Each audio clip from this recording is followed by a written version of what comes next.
All right, I hope you've enjoyed my session, Rebecca's session, and if you haven't seen those, you missed those, at the end of the day, beginning tomorrow, you'll be able to watch all of the sessions live or on replay on this platform for the next 30 days.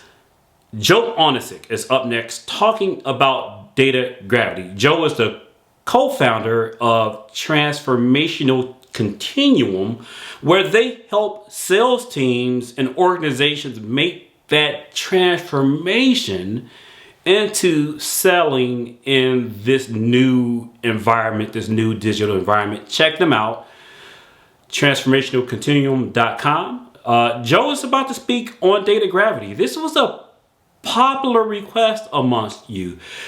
I visited Joe at his ranch during the CTO Advisor Roadshow, and we did a quick blurb on data repatriation, and it was extremely popular. A lot of conversation around that. So Joe agreed to continue the conversation and give this dedicated session.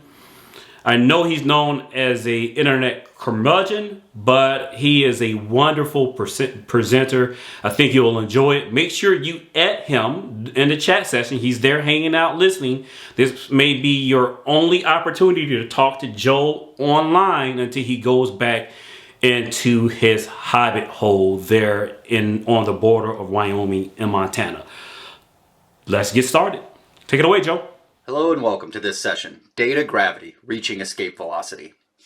In this session, we will cover what data gravity is, why it matters, and how you can architect around it. Like any problem or challenge in technology, if we know where it exists and we know what it can cause, we can typically architect around it. And this session is designed to give you a baseline for how to think about data gravity and how to architect the way in which you deliver data around those challenges created by data gravity. My name is Joe Onisick. I'm a principal and co-founder at Transformation Continuum. I've got 20 plus years operating, architecting, and deploying data center and cloud infrastructure at scale. I'm a former Javelin missile system expert, so working on Javelin anti-tank missile systems. And I am a first generation cattleman, completely cluelessly diving into cattle ranching as an aspiration to becoming a bit of a cowboy. I'm also a high school dropout. And so I put all this together to say that it's not where you learn something that matters. It's what you know. And more importantly, your willingness to learn something new. And I hope to teach you something new in this session. Lastly, I'm a big believer that there's no problem you can't solve if you can find the big enough wrench. And so in this session, we're going to cover two big wrenches that you can use as tools to architect around data gravity problems. Let's start off with framing our discussion. And I'm going to frame our discussion with a brilliant quote that I love from a friend, Dave McCrory. Dave McCrory is a hell of a technology thought leader. He's been around for quite a while. Dave was a big thought leader in the early days of cloud and still to this day, looking forward at the way in which we architect information systems. Years ago in a conversation with Dave, he said to me, "We are in the information technology industry, not the data technology industry. Information has value, data doesn't." I'm going to pause there because that's a really important statement said in a very simple fashion. What is the actual difference between information and data? Information is data plus the context to make that data relevant. So when we look at information versus data, we can take a single data point as an example. Let's use a temperature, and let's call that temperature 80 degrees Fahrenheit. That's a single data point. That single data point on its own has no value to me. I'm going to need some context to make that data valuable. So it's 80 degrees Fahrenheit. Is that measuring the outdoor temperature? Now this is becoming more valuable based on context. Is that the outdoor temperature in the Arctic Circle or in the Sahara Desert? Those very different contexts will change the way I interpret that data as useful information. In our world of information technology, the way in which we turn data into information is via the applications and services that utilize that data to service the people, things, and machines that need it. So we use apps and services to provide context to turn data into information. And that marriage between the apps and services that provide the context using the data to create information is what we'll be talking about for the rest of this session. That leads us directly to the concept of data gravity. So let's start off by understanding what gravity is. We all know its effects, but the definition is very simple. It's the natural attraction between physical bodies. So one physical body will have a natural attraction on another physical body, and the larger the mass of the first physical body, the larger that attraction will be. As mass grows, the gravitational effect will grow with it. So when we look at that from a data perspective, we start to look at placing a data set in a given location. That data set is going to have its own gravitational effect. That gravitational effect will be applied to your applications and services. What you'll find is that your applications and services gravitate towards the data that they rely upon. So if we take data and place it in a data center, the tendency will be to place our applications and services in that same data center. We may replicate that data to a different data center and then place new apps and services in that second data center for production requirements or disaster recovery business continuity requirements, whatever it may be. The same effect occurs if we place that data in the cloud. So if we place this data in our cloud provider of choice, the odds are that our applications and services will gravitate towards that same cloud provider. What they'll get by being local to that data set is typically a series of benefits. The first being a lower latency connection to the data. By being closer, they will have faster access to that data, which typically relates directly to application or service performance and possibly user experience. They will also tend to benefit from higher bandwidth or larger connections and lower costs for those connections. So these are the things that create that data gravity effect for your apps and services, pulling them closer to that data set. Our cloud providers know this, and they utilize it to create more revenue, more value, more profit. So if we look at these examples, which were pulled on July 4th, 2022, utilizing one of the major cloud providers' online pricing and pricing estimation tools, we can see a few very interesting things. First, general purpose storage in the cloud tends to be very, very cheap. It's hard to beat the pricing of general purpose storage in the cloud when you look at storage in isolation. We're looking here at about 2+ cents per gigabyte for storage in a general purpose fashion. Getting my data into the cloud is most often free. And if it's not free, it's the lowest cost of most of the services you'll look at within the cloud. So I'm allowed to put my data into the cloud for free and store it there, very low cost. But that data doesn't live in isolation. Apps and services have to access it. Users have to access it through those apps and services. So that's where the costs start to truly come in. If we look at getting data out of the cloud or the egress charges for the cloud, that's one of your larger costs for the cloud. Here we're looking at 9 cents per gigabyte to access that data from the internet. That is 4 times as much as storing it. It's a 4x cost difference to access that data from the internet. Whereas internally within that cloud, that access may be no cost or low cost for your applications and services that utilize it. Then we start to look at the value add services that come on top of that. If I have data in one location and something happens to that location, either the data itself or the location itself, now I've lost all of my data. So I'm probably going to want to do things like replicate that data for the purposes of backup and recovery. I may also want that data distributed across the globe and accessed via the optimal path. So I may need advanced services like multi-region routing.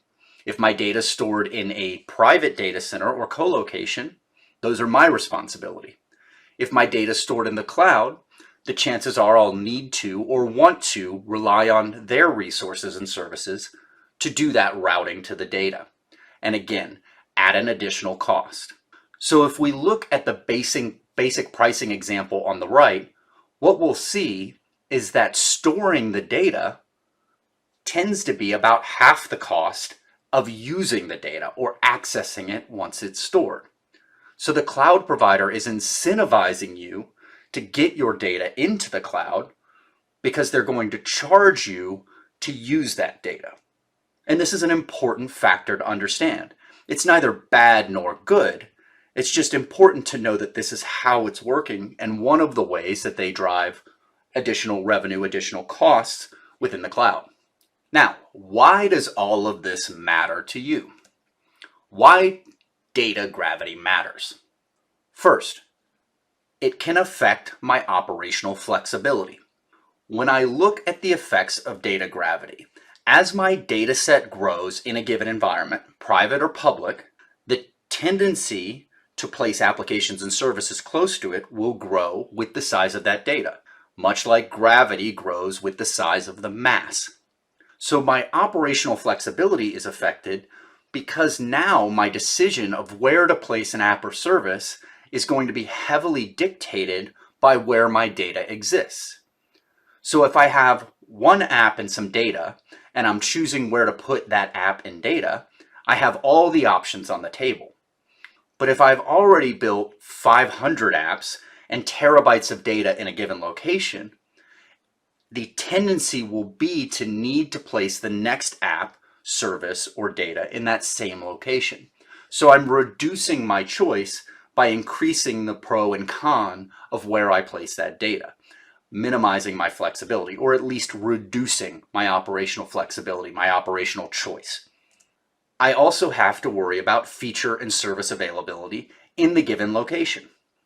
If there's a feature or service I require to utilize on my data, then I'm going to need it available where that data is.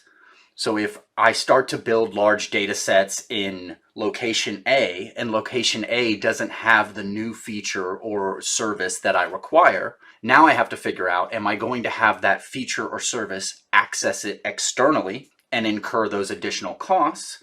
Or am I going to figure out a way to build or replicate that within the given provider I'm using? And then finally, cost optimization. Wherever my data is, it will typically be cheaper to access that data locally. So I will optimize my costs by having those apps and services next to that data, but I may not always want those apps and services next to that data, or I may not always be able to place those apps and services locally with that data. What we're trying to avoid as we think through data gravity is the creation of data gravity black holes. I work with clients around the world who are already dealing with data gravity black holes that they've created. They started to use cloud provider A because it was the cheapest per cost terabyte of storage they could get, and so they decided to move from on-premises storage to cloud storage for a cost savings. And as that data set grew in a given cloud, their applications and services naturally gravitated towards that cloud. And so now that data has created its own form of lock-in to that cloud, or its own data black hole. Now maybe it happened in the opposite way. Maybe they began using some cloud instances to roll out new applications and services. Well, as those applications and services rolled out, they created data, and more data was migrated to that cloud, gaining in mass and growing its gravitational effect. Again, creating these data black holes. So how do we avoid data black holes? We need to consider the way in which we design our data, the way in which we design where our data will be located and how our data will be accessed. When we consider this, let's use the example of cloud storage. With that example, getting my data into the cloud, the ingress charges to the cloud are typically minimal or no cost. I can get my data to the cloud in many different fashions at typically no cost to me or my company.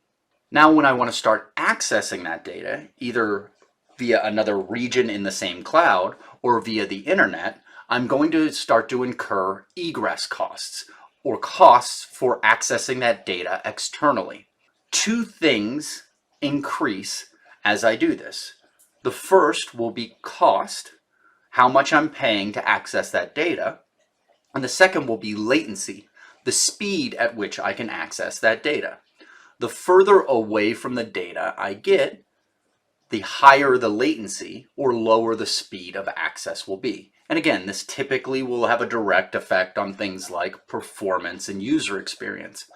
Very important when we start to think about things like real-time data or near real-time data. That cost and latency become your two major considerations or two major factors to design for when you're looking at where to place your data and which services to use for that data. There are several other factors that need to be assessed, but these will sit typically at the top of that list. So how do we alleviate the challenges that come with data gravity? How do we escape that data gravitational pull? How do we reach escape velocity for our data? Escape velocity is the minimum velocity that a body must attain to escape a gravitational field completely. The easy example is a space shuttle. When a space shuttle wants to leave Earth's orbit, it has to reach escape velocity. It has to reach a certain speed to be able to break free of that gravitational pull or gravitational effect. So how do we do this when we're talking about our data? The first big wrench we'll talk about is data locality. Data distributed based on its requirements. By utilizing data locality, I can place the data in the right public or private environment where it's local to the applications and services that will rely upon it most. By designing where I place my data, I can decrease my costs and decrease my latency, therefore theoretically improving my performance and user experience.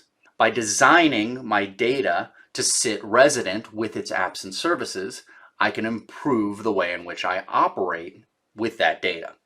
So for instance, I have some applications on private data center that are going to stay on private data center and rely on specific data in that data center. Let's leave that data there locally where it's going to have fast, low-cost access. I may need services from cloud provider A that provide some functionality that I require, and they rely on specific sets of data that I can place there in cloud provider A. The same on with SaaS providers and other cloud infrastructure providers. Wherever I need services and applications, I can design my data to primarily sit there locally. And while there will be exceptions in data sharing across of this, the majority of my data can be placed locally to the apps and services that utilize it. And the less locations I end up requiring, the easier data locality will be. If we look at this, what we're creating is locally sourced, hormone-free artisan data. I've got my prehistoric legacy applications that I'm never going to re-architect, even though I kid myself into thinking I will. They'll run in permanence, and I'm going to keep those here on premises. And so on premises, I have the bulk of the data that those legacy applications will utilize. I'm also going to start building new applications in the cloud. And so either utilizing multiple cloud providers or multiple regions within given cloud providers for redundancy and resiliency purposes, I'm going to place the data for those new modern applications resident next to those apps and services in the cloud. And then maybe I'll have some other data that's being used for artificial intelligence, machine learning, advanced operations that gets placed in that cloud. And that data may be non-persistent, meaning it's used while processing and then disappears when not processing so that the answers or results can be fed back to other systems. Or maybe it is persistent and it's maintained there for the purposes of analytics on that data. In either event, what I'm looking to do is place the bulk of my data as close to the apps and services that require it wherever possible. What I get from this is data that's local to that app and service, which will tend to mean lowest cost access, highest performance access, although caveats of course exist. It means that I can have replication where required. For instance, if some of the data being used by my prehistoric apps needs to be accessed by Cloud A or Region B, I can replicate that data to the local data store and have it accessed there locally by those applications. If it's a cloud provider where that data store exists, moving that data to the cloud provider will typically cost me nothing. As long as that data isn't modified in such a way where it needs to be egressed back to my local data store, my data transfer fees will stay low to no cost. And then next, I get those minimal egress access charges. Because most of my processing is being done locally in any given location, I'm minimizing the times where data has to be moved out of a location and incur any additional costs that may come with that. Like all decisions, there are pros and cons to data locality. Let's start with the pros, represented here by my professional who's accessing data locally there on that construction site. What he's experiencing is optimal performance. The data is sitting locally to the applications and services that turn that data into the usable information he needs to make the decisions on site. They're also experiencing an optimized accessibility cost. By reducing or removing egress costs, the overall costs are coming down theoretically. Now, we also have some cons represented by my convict here at the bottom. We have increased complexity. I have to design my data for where it will be most utilized. And this is easier at a small scale than it is at a large scale, but it does increase the complexity across the board. In a previous life, I was a storage architect, and I architected the storage and network solutions for large-scale data systems. And in those days, we primarily used spinning disk. When using spinning disk, we had varying costs of disk. And so one of the things we would often try and do is use different disk tiers for the cost and performance benefits of those specific tiers. And what you would try to do is make sure your data was always existing on the given set of disk that provided the optimal performance for that data at the lowest cost possible. And this was easy when you got started with a new data set, but became far more complex over time. Same thing applies here as we start to look at data locality across a cloud, multi-cloud, or private infrastructure. The other thing we end up with is data fragmentation.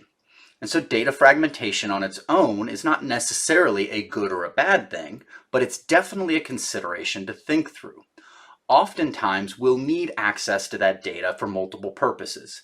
Security scanning, logging, analytics, you name it. So the more fragmented that data becomes, the more complex, difficult, and possibly costly it will become to utilize those tools. So the data fragmentation created by driving data locality can become a problem. So what other tools do we have in our tool bag? Let's talk about the next big wrench.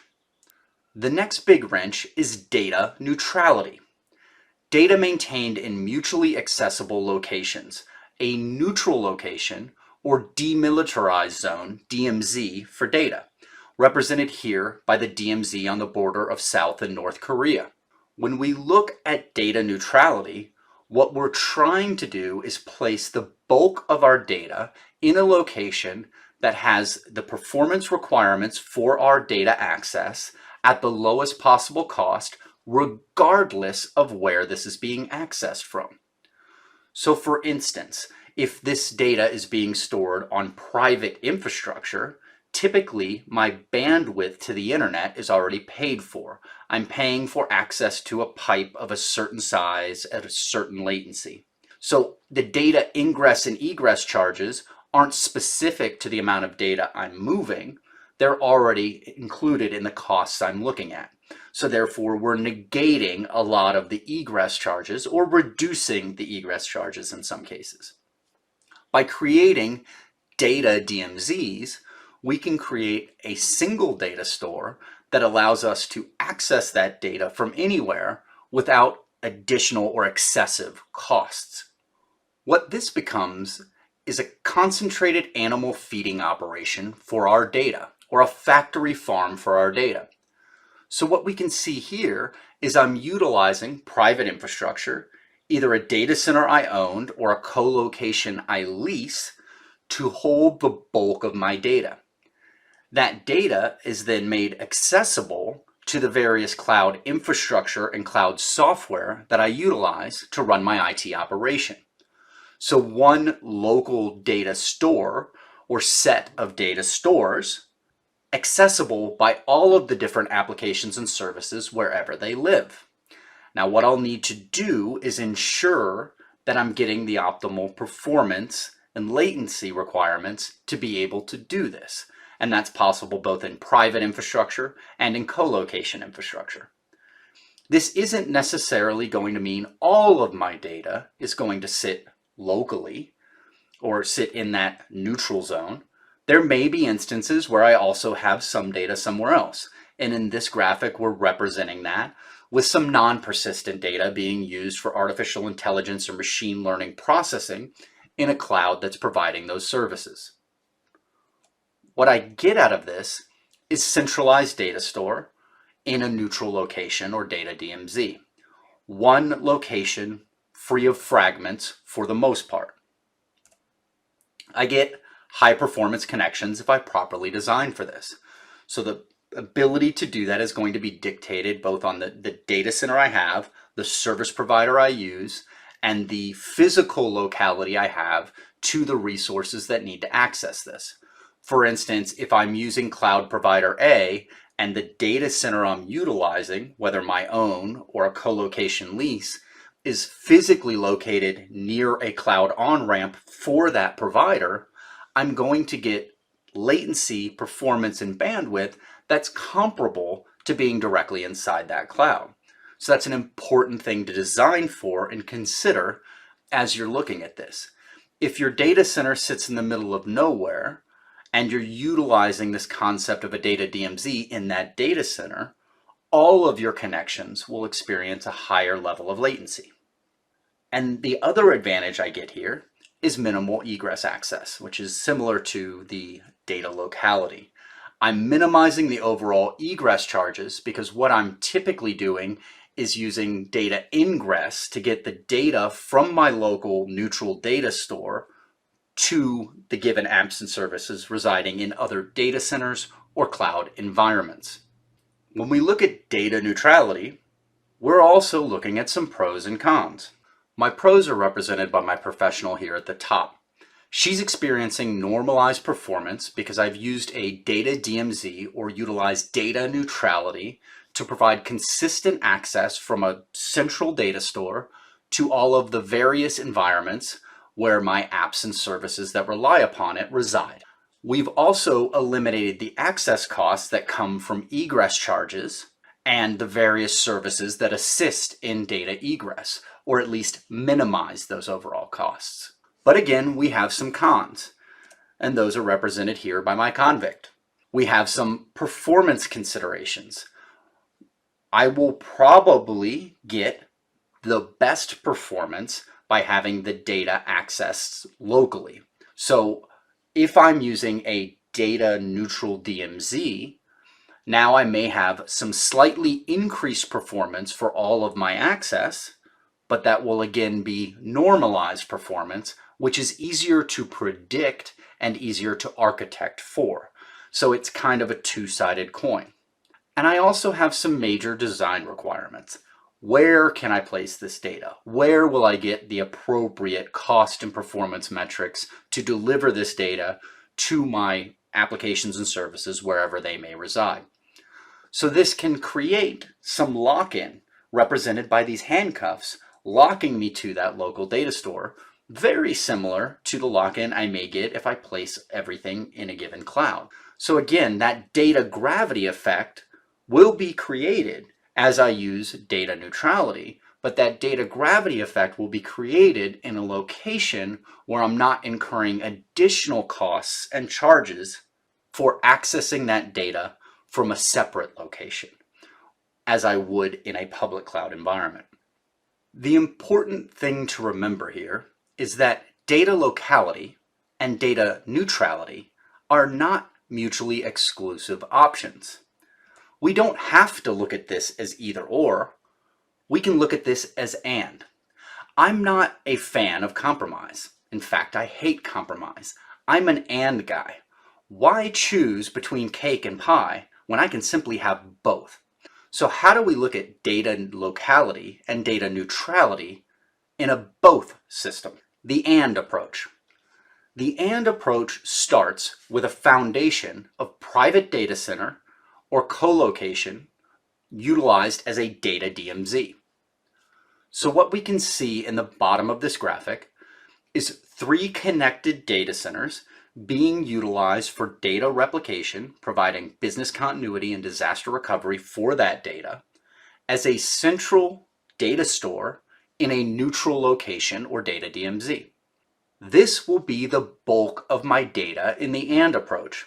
In fact, my recommendation when using the and approach is that everything goes to that data DMZ unless there are specific requirements that force it to live somewhere else for performance, cost, or other reasons. Those specific requirements, I recommend you predefine. Define those up front. It goes into the data DMZ unless X, Y, or Z. This means that it will never be a tough decision when you're trying to decide where to place data, apps, or services.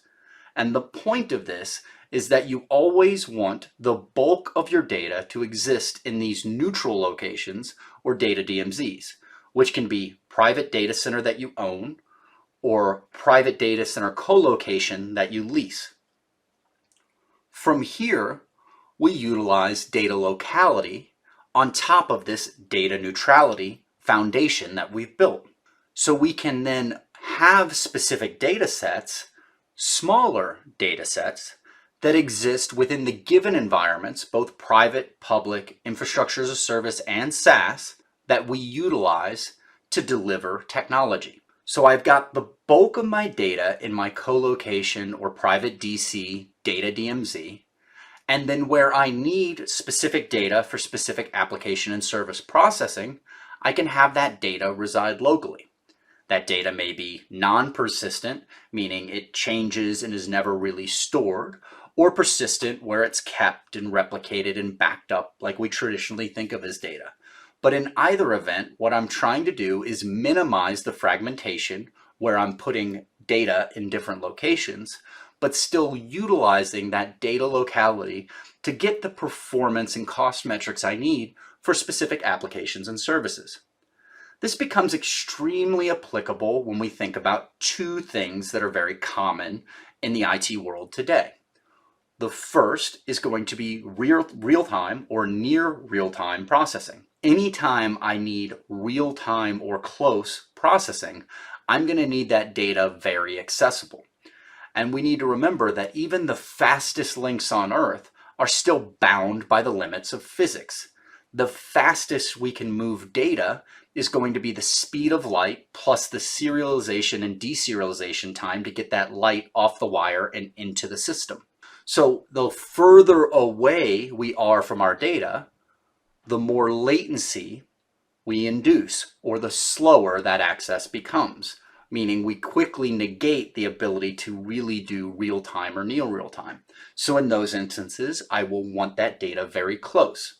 That same concept applies to the field of edge computing, where we're looking to do things like have agricultural IoT monitoring a large-scale farm or ranch, analyzing that data in real or near real time there locally, and then providing back out results, feedback, or computation to larger scale systems on the back end. In those locations, in those instances, I will probably want some locally stored data for that access. Maybe the data coming directly off those IoT devices, which gets processed to some level and then fed back up to a more centralized system. So as we look at that and approach, again, we haven't created a mutually exclusive relationship between data locality and data neutrality. We've combined the two to get the best of both worlds, where we're reducing cost and reducing latency while providing a robust and flexible operational model for the way in which we engage with and access our data. So let's take this down one level in strategy to a more tactical view of how do we approach this. Getting started into how to look at data locality, data neutrality, or even ignoring data gravity starts with a big question. And that big question may actually be the easiest question you answer when assessing and architecting for data. Can you standardize on one cloud or one set of private infrastructure? In some cases, the answer is yes. And there are big name companies who have made the decision to do this because while they may incur some costs and some reduction in flexibility from their operational perspective, what they get is an overall efficiency of operations that allows them to use one provider for all of the data, apps, and services that they need. So in some instances, this will work or make sense for your business. And in some instances, this will not work or make sense for your business or mission. So it's the first question to ask. If you can meet your performance and cost metrics utilizing a single provider, that may be the correct choice. There may be other factors that negate that choice or other factors that support that choice, but it's the first thing to think through. If you can utilize a single cloud or single private infrastructure for all of your data and compute needs, then the question is which cloud, which private data center? And the primary questions that will factor into that are going to be cost metrics, the available feature set in that given location. So for instance, cloud provider A has a different feature set than cloud provider C versus cloud provider B, but also what features can you replicate in a private data center or co-location, for instance. And then finally, supportability, your staff's ability to support that environment. If you have a staff that has 20 years of private data center infrastructure experience and 0 years of cloud experience, that is going to factor in to where you're going to place that data and the apps and services that rely upon it. If one specific cloud for all or most of your needs is not a solution that works for your organization, now the next question is, do you own data centers? If you do own data centers, are they usable for what you're looking at? Now this question becomes far more complicated. Usable is going to come down to the power and cooling density for modern applications that's required. It's going to come down to the cost of those facilities, the cost of that maintenance. It's going to come down to the longevity of those brick and mortar facilities. Were they built 20 years ago and ready to be phased out, or were they built last year and still depreciating over time? And then finally, are they in a location that can provide the connectivity requirements you have from a cost, performance, and latency perspective? So if your data center's in Herndon or Reston, Virginia, where there are plenty of high-speed fiber backbone connections and there are large cloud data centers locally resident, you may have a yes. If your data center is in the outskirts of Kansas City, maybe that's a no. It's very much going to depend on what you have available to that data center. Remember, you're going to want to have the lowest latency and lowest cost connections to all of the apps and services that are going to rely upon that data. If you don't own data centers, then the question is, should I lease co-location space? And the amount of space you'll need to lease can be as little as a single rack with some storage and connectivity requirements in that rack to be able to provide your data DMZ or data neutrality, all the way out to entire cages of data center computing and application environments. What you typically can get from the large or tier 1 co-location environments is rapid, low cost or no cost cloud on-ramps. Often those tier 1 co-location environments sit locally very close to the cloud provider data centers and often on the same fiber backbones. What this means is that your access speeds and access costs for co-location to cloud are comparable or similar to your access speeds within a given cloud. And if you're not being upcharged for that cloud on-ramp access, then you're reducing a lot of your overall cloud connectivity costs. So, will you lease? Does the colocation you're choosing to lease have the appropriate connectivity options to create this AND model of data neutrality plus data locality? And are they close enough to the locations where you will do the primary bulk of your data processing or application and service? The primary takeaway I want you to bring from this is that regardless of whether you choose to accept data gravity as it is, to utilize data neutrality to alleviate some data gravity concerns, or you use data locality to alleviate some of those concerns, or some other method, what you want to avoid when you're thinking about distributing applications, services, and access for a global IT delivery is free range. Free range is good for cattle. Free range is bad for data. And I used my little Memorial Day calf, who came as one of two calves this Memorial Day, to represent my free range cattle. So there you can see him with his mom happily free ranging. The reason this calf and his mother are free ranging happily is because they're not data. Do not let your data roam wherever it gets built or wherever it gets put. As you start to scale that out, as you start to develop a little bit in this environment and a little bit in that environment, reining it back in is extremely complex. And when you start to think about the security implications, the performance implications, and the cost implications, this is something you very much want to think through as early as possible in your design phases. Let's recap. We are in the information technology industry, not the data technology industry. Data itself has no value. The data needs the context to create information that is usable by our businesses. The way in which we get the context to turn data into information is through the applications and services that rely upon that data to serve the users and devices that require it. This relationship between data and the apps and services utilizing that data creates an effect that Dave McCrory coined the term data gravity for. The data itself creates a gravitational pull, bringing the apps and services close. As the data set grows, the pull or gravitational effect grows. Much like as mass grows in the real world, the gravitational effect of that mass grows with it. This gravitational effect, known as data gravity, is not bad or good in and of itself. It's simply a consideration that you should be thinking through when you're deciding where to place your data and or where to place your applications and services.